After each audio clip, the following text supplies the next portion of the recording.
మొన్నటి నుంచి మా కాక కనకయ్య ఎప్పటికి సెల్ ఫోన్ త్యాప త్యాప కొట్టుకుంటా చూస్తున్నాడు.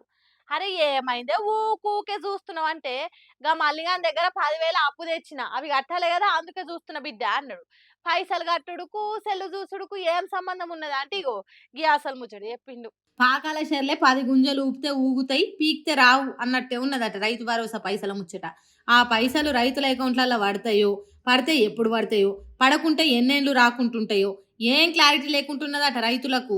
ఇయాల ఇగురంగా రాబోయే బడ్జెట్ సమావేశాలలో ఏం మాట్లాడాలి, ఏ వర్గానికి ఎన్ని పైసలు కేటాయించాలనే దాని మీద కేబినెట్ మీటింగ్ జరిగింది. ఇక దానికి రైతుల మంత్రి వ్యవసాయ మంత్రి తుమ్మల నాగేశ్వరరావు సార్ రాలేదని అంటుర్రు. మరి అది ఎంతవరకు నిజమో తెలియదు కానీ యాసంగి పంటకు రైతు భరోసా ఇస్తారన్నట్ట ఇయ్యరన్నట్ట తెలుస్తలేదు. ఒకవేళ ఇస్తే క్యాబినెట్ మీటింగ్ లో రైతు భరోసా ముచ్చట మీద మాట్లాడాలి కదా, దాని ఊసే లేదట. మున్సిపల్ ఎన్నికలు ఓడవంగానే రైతుల అకౌంట్లలో ఠింగు ఠింగు ఠింగ్ అని పైసలు పడతాయని సీఎం రేవంత్ రెడ్డి సార్ స్పీచ్లు దంచిండు. ఎన్నికలు ఒడిచి 10-15 రోజులు దాటింది. వరి నాట్లు కూడా ఒడిచినాయి. రైతన్నలు అప్పులు తెచ్చి పెట్టుబడి పెట్టిండ్రు. మంత్రి తుమ్మల నాగేశ్వరరావు అయితే ఫిబ్రవరి 5 వరకు పైసలు వేస్తాం, సెల్లులలో చెక్ చేసుకోండి అన్నట్టు ఫిక్స్డ్ డేట్ కూడా పెట్టిండు. అంత పొడుగు మాటలు చెప్పి లొటపేట పెదవులకు నక్కలు ఆశపడ్డట్టు వేస్తున్నారట తెలంగాణ రైతులను. ఈ బడ్జెట్ సమావేశాలలో రైతు బంధు ముచ్చట ఎత్తకుంటే కొన్ని వద్దులకు ఎంపీటీసీ జెడ్పీటీసీ ఎన్నికలలో నోటిఫికేషన్ వస్తుంది.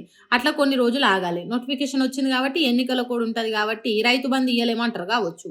మొత్తానికి తెలంగాణ అన్నదాతలకు అప్పుల పాలై ఆగమవుడే అయ్యేటట్టున్నదని అంటుర్రు కాంగ్రెస్ సర్కార్ తీరు తెలిసిన తెలంగాణ పబ్లిక్. ఇక